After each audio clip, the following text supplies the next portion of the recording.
Released by Kid in 1999 on the PlayStation, Pepsiman would be an auto-runner starring the Japanese superhero mascot of the same name.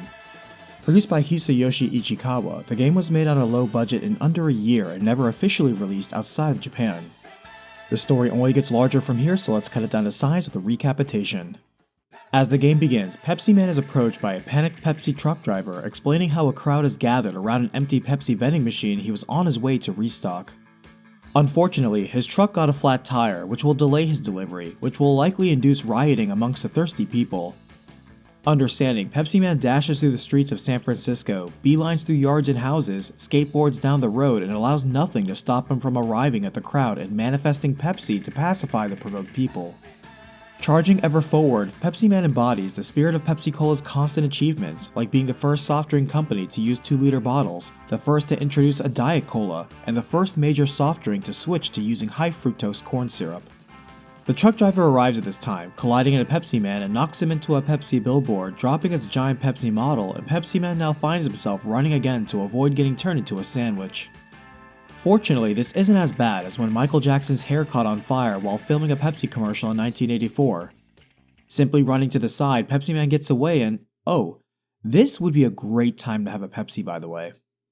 Next, arriving in New York City, also on fire, a fireman informs Pepsiman that there are still people trapped on the roof of a building waiting for first aid and was hoping the Chrome Hero could help revive them. Running past the awful drivers, countless unfinished construction projects, and underground subways, Pepsiman hasn't seen a disaster this severe since the 1992 lottery in the Philippines where they promised 1 million pesos to bottle cap number 349.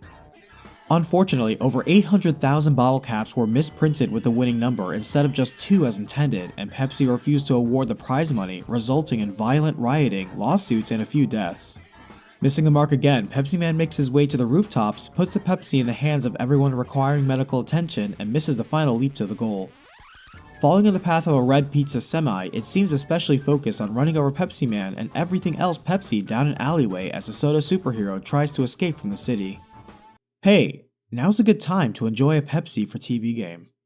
After this, Pepsiman makes his way to Texas next, where he's flagged down by a rescue chopper on his way to save passengers of a flight that had to make an emergency landing in the middle of the desert.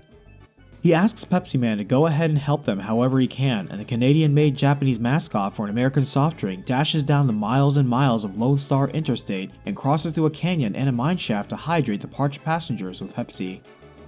Pepsiman knows how to bounce back from desperate situations after having survived infamously failed products like Crystal Pepsi, Pepsi Blue, and Pepsi AM. Afterwards, a herd of bison knocks Pepsiman into a pile of unusual lumber that tumbles endlessly after him as Pepsiman employs the Universal Sol's rule of just dodging to the left. Hey, have you tried Pepsi with your pizza? That is a thing you can do. Moving on, Pepsiman visits Pepsi City, though is informed by law enforcement that the main computer running the city has overloaded and things like the traffic system do not work. As a result, Pepsi cannot be distributed and the people are quickly turning violent or exhausted with other Pepsi.